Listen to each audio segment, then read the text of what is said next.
নমস্কার বন্ধুরা, তোমরা কেমন আছো? আশা করবো তোমরা ভালো আছো। আমিও ভালো আছি। আমি আবার শাশুড়ি বৌমার সংসারে চলে এসেছি। আজকে আমি কচি সজনে ডাঁটা দিয়ে একটা তরকারি রান্না করব। এখন আমাদের সজনে ডাঁটা খাওয়া খুবই দরকার, গরমকাল আসছে। আর এই সজনে ডাঁটা মুখ খেলে জিভেও রুচ আছে, খেতেও খুব ভালো লাগে, টেস্ট হয়। তাই আমি আজকে সজনে ডাঁটার তরকারি করব। কি কি সবজি নিয়েছি তোমরা দেখো। এই যে কচি কচি সজনে ডাঁটাগুলোকে আমি ভালো করে ছাড়িয়ে ধুয়ে কেটে নিয়েছি। তার সাথে নিয়েছি আমি এই যে শিম নিয়েছি কিছুটা, আর একটা বড় আলু এই যে লম্বা লম্বা করে কেটে নিয়েছি। তোমরা তোমাদের পছন্দ মতন কাটবে। আর নিয়েছি তার সঙ্গে কুমড়ো, আর একটু বেগুন, আর দেবো কাঁচা লঙ্কা নিয়েছি, টমেটো নিয়েছি, আর ধনে পাতা, আর দেবো বড়ি। এই দিয়ে আমি তরকারিটা করব। কেমন করে করি তোমরা দেখো। বসিয়ে দিয়েছি, তেল দিয়ে দিলাম।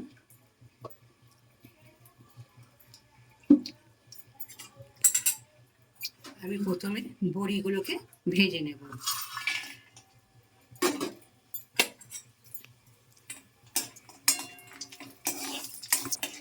বড়িগুলোকে আমি লাল লাল করে ভেজে নিয়েছি, এবার তুলে নেব।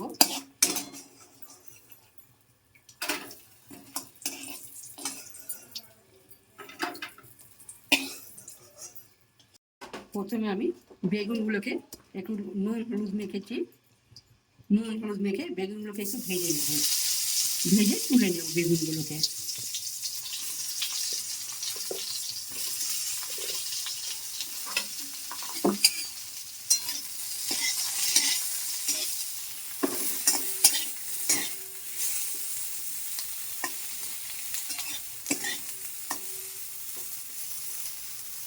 এভাবে বেগুনকে ভেজে নেব, 5 মিনিটের মতো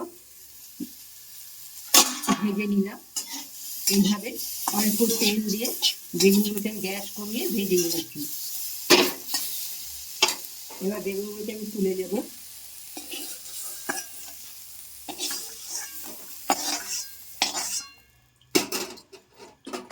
এবার দেব আবার একটু তেল দেব,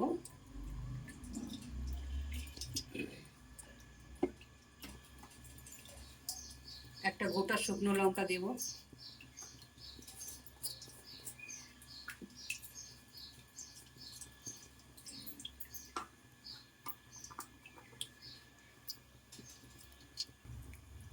পাঁচ ফোড়নটা দিয়ে দেব।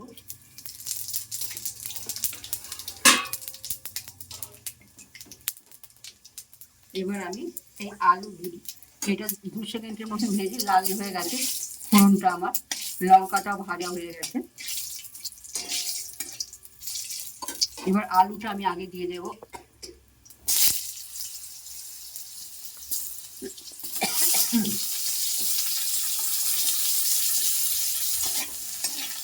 চিনিটা আমি গ্যাস কমিয়ে 5 মিনিটের মতো ছাপিয়ে নেব।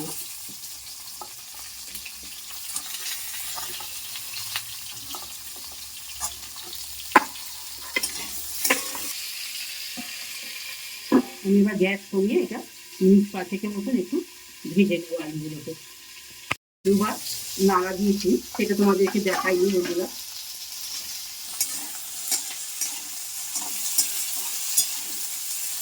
এই তরকারি ভাত রুটির সাথেও খাওয়া যায়। এবার আমি এই কুমড়োগুলোকে দিয়ে দেব,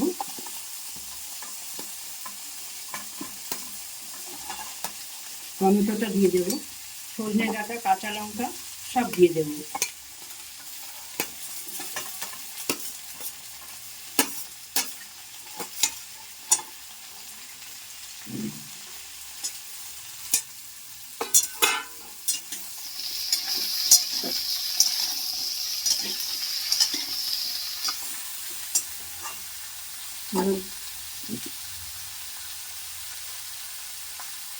স্বাদ মতো নুন দেব,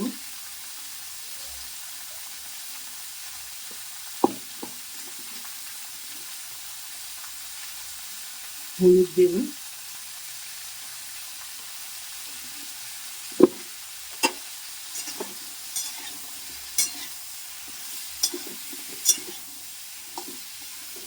এটা আমি এবার গ্যাস কমিয়ে আস্তে আস্তে ভাপিয়ে ভাপিয়ে রান্না করব। তরকারিটাও সিদ্ধ হবে, এবং গোটা থাকবে, খেতেও ভালো লাগবে। আমি 10 মিনিট ধরে তরকারিটাকে ঢাকা দিয়ে দিয়ে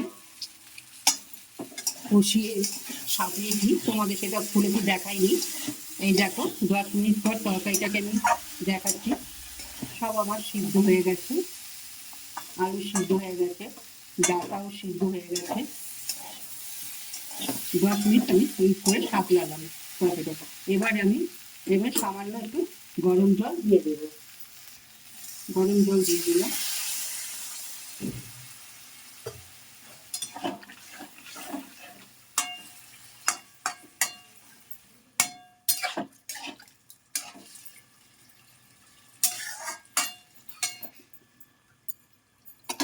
আর দিয়ে দেবো আমি এই বেগুন ভাজাটা, বেগুন যে ভেজে রেখেছিলাম সেটাও দিয়ে দেবো। আর দেবো এই যে বড়ি, বড়ি ভেজে রেখেছিলাম, এই বড়িটাও আমি দিয়ে দেবো। এই সব কিছু দিয়ে এবার আমি আরও 5 মিনিটের মতন এটাকে ঢাকা দিয়ে রান্না করব। আর একটু সামান্য একটু মিষ্টি দেব,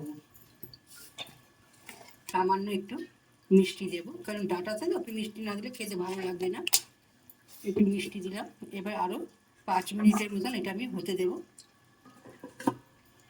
এবার আবার ঢাকনাটা খুললাম। আমার তরকারিটা হয়ে গেছে। এবার উপর দিয়ে আমি একটু ধনে পাতা দিয়ে দেবো।